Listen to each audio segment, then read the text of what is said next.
इस प्रकार भारतीय जनता पार्टी अपनी ताकत का विस्तार करने में लगी है, जो आने वाले समय में हमारे लिए एक बहुत बड़े वरदान के रूप में साबित होगा। इसमें मुझे इतना ही कहना था।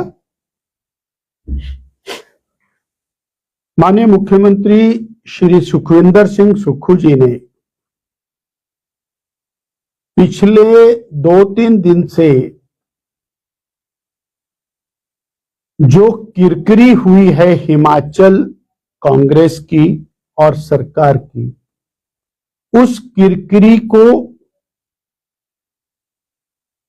धोने के लिए, उसको वॉश आउट करने के लिए ये कहना शुरू किया है कि हिमाचल की सरकार ने 5 गारंटियां पूरी कर दी।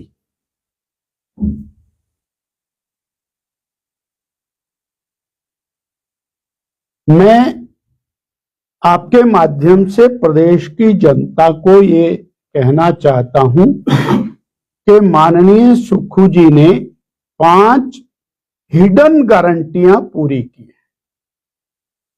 जो गारंटी हिमाचल की जनता को दी थी वो तो नहीं पूरी की, परंतु जो कांग्रेस पार्टी का और मुख्यमंत्री जी का हिडन एजेंडा है, उस एजेंडे में 5 गारंटियां उन्होंने पूरी कर दी। पहली गारंटी 1500 संस्थान बंद करके पूरी की, जिसमें school, college, primary health centre, पटवार सर्कल, तहसीलें, अनेक दफ्तर ये बंद किए। ये पहली गारंटी पूरी की। दूसरी गारंटी उन्होंने पूरी की, नौकरी देने वाला संस्थान बंद किया। 1000 कर्मचारियों की नौकरी खत्म की। 1.5 लाख पदों को समाप्त किया और हिमाचल प्रदेश में 2 साल में एक भी रोजगार, एक भी सरकारी नौकरी नहीं दी। ये दूसरी हिडन गारंटी उन्होंने पूरी की। 1.5 लाख पदों को समाप्त करके, नौकरी देने वाला संस्थान बंद करके, नौकरियों से लोगों को निकालकर, और जबकि इसके विपरीत उनको अब 2 लाख सरकारी नौकरियां 2 साल में पूरी हो जानी चाहिए थी, इसके विपरीत ये काम किया। ये दूसरी हिडन गारंटी। तीसरी हिडन गारंटी है कि टैक्स लगाकर जनता पर भारी भरकम बोझ बढ़ाया। पहला टैक्स 7 रुपया लीटर डीजल पर वैट लगाया, जिससे लगभग 3000 करोड़ रुपया आम आदमी की जेब से निकाला जा चुका है। स्टाम्प ड्यूटी पर टैक्स लगाया, 500% तक स्टाम्प ड्यूटी बढ़ाई गई। सीमेंट के दाम 40 से 50 रुपया कट्टा तक बढ़ाए गए।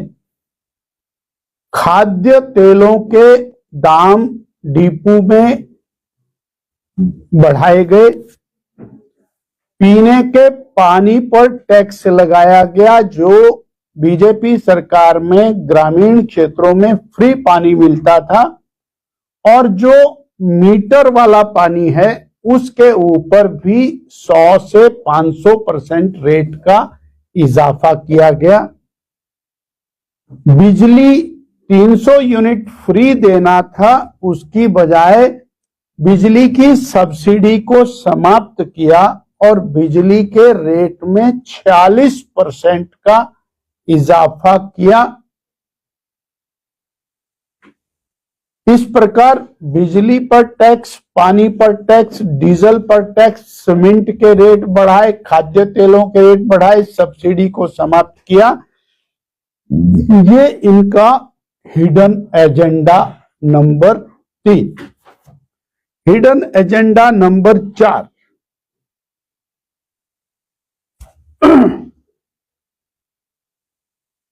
मित्रों को लाभ। मित्रों को लाभ पहुंचाया, उनको एस्टेब्लिश किया, किसी को कैबिनेट रैंक दिया, किसी को चेयरमैन बनाया, चहेतों को ठेके, चहेतों को काम, बाकी का काम बंद। और 5वीं हिडन गारंटी है 25,000 करोड़ रुपए का लोन लेने के बाद विकास बंद और फाइनेंशियल मिसमैनेजमेंट करते हुए हिमाचल प्रदेश को पूरी तरह से और खस्ता हालत में लाकर खड़ा कर दिया। ये 5 गारंटियां, हिडन गारंटियां मुख्यमंत्री जी की हिमाचल प्रदेश की जनता को देन है।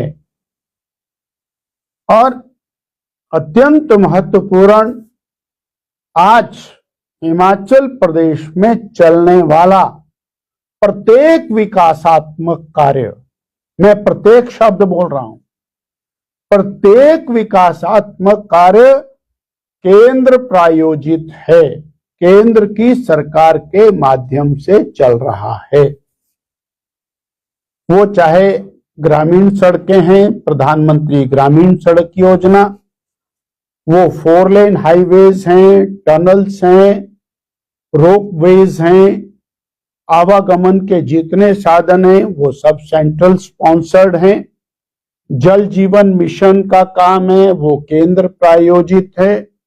हेल्थ मिशन है, वो केंद्र प्रायोजित है। मेडिकल कॉलेजेस का काम है, हेल्थ की स्कीम्स हैं, और उसमें भी हमारा आयुष्मान भारत है, गरीबों को मिलने वाली सहायता है, मनरेगा है, और ग्रामीण विकास है, कृषि विकास है। ये सारे के सारे काम और केंद्र प्रायोजित हैं। इसलिए वर्तमान प्रदेश की सरकार की उपलब्धि 22 महीने में 5 हिडन गारंटियां पूरी करने की हैं। इतनी बात मैंने आपसे और आपके माध्यम से प्रदेश की जनता से साझा कर। सर, मुख्यमंत्री सुक्खू के द्वारा आरोप लगाए गए हैं सर कि भाजपा में अध्यक्ष पद को लेकर जो है ऑपरेशन लोटस चला हुआ है। कांग्रेस पार्टी भारतीय जनता पार्टी को ना समझ पाई है, ना समझती है, ना समझ सकेगी, क्योंकि कांग्रेस पार्टी एक परिवार के आदेश से चलने वाली पार्टी है और उसको परिवार को बचाने के लिए उन्होंने 70 साल देश के बर्बाद कर दिए। इसलिए वो क्या समझें भारतीय जनता पार्टी को।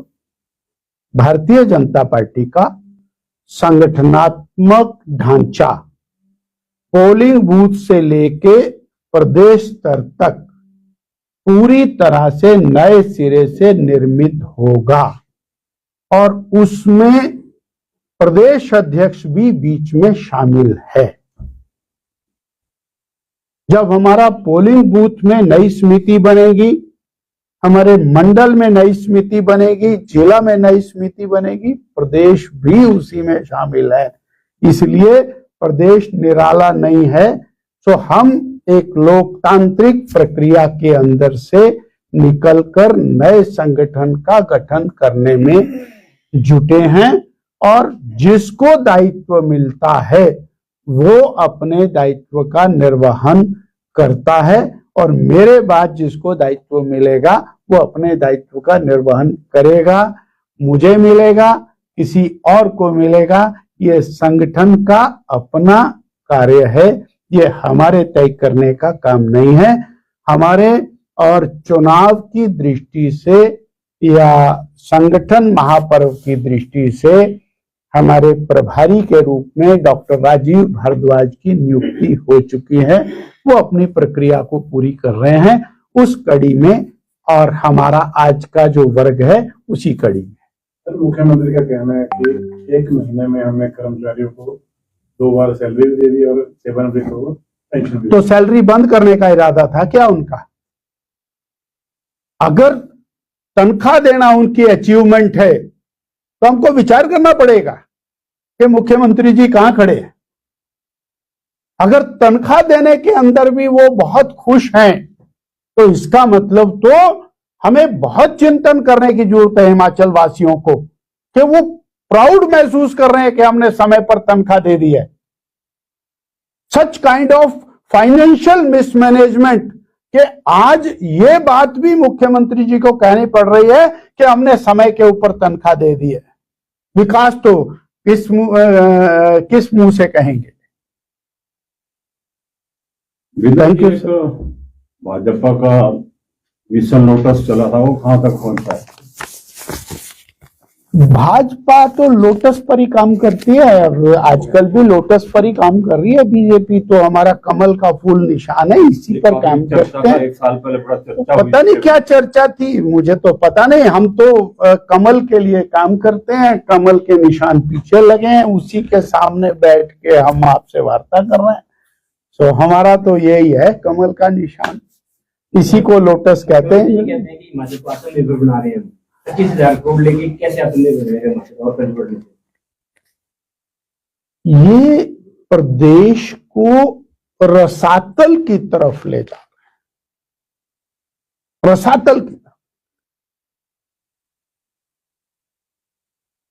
जहां पर और बिजली के ऊपर टैक्स लग गया, जहां पानी के ऊपर दाम मल्टीप्लाई हो गए, जहां डीजल 7 रुपया लीटर, अगर आप पिछले 22 महीने का अपनी गाड़ी का खर्चा कैलकुलेट करेंगे तब आपको ध्यान में आएगा कि कितना बड़ा आपकी जेब पर बोझ पड़ चुका है। So I have already described, sir.